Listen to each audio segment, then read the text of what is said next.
Qiymət çox ucuz, müştəri də tapılmır. Tonlarla pomidor sahələrdə qalıb. Saatlının Qaralar kəndində pomidor əkini ilə məşğul olan fermerlər yetişdirdikləri məhsula müştəri tapa bilmirlər.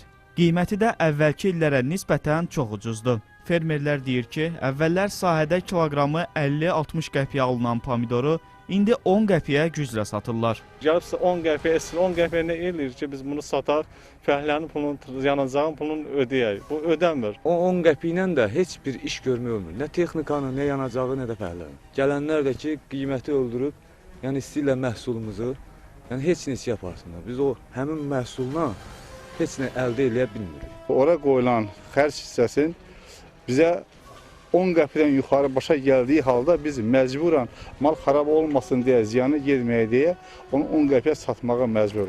Nəticədə də məhsul sahələrdə qalaraq məhv olur. Məhsul çoxdur. Az olsa yenə burada rayonlarda, şəhərdə aparıb satmaq olar. Məhsul çoxdur.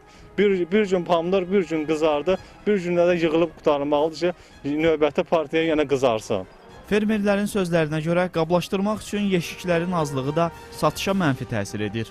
Bizə tara lazımdır ki, onu qablaşdıraq. Heç olmasa yerli bazara, Rusiya bazarına çıxarmaq üçün taradan biz məcburen istifadə eləməliyik.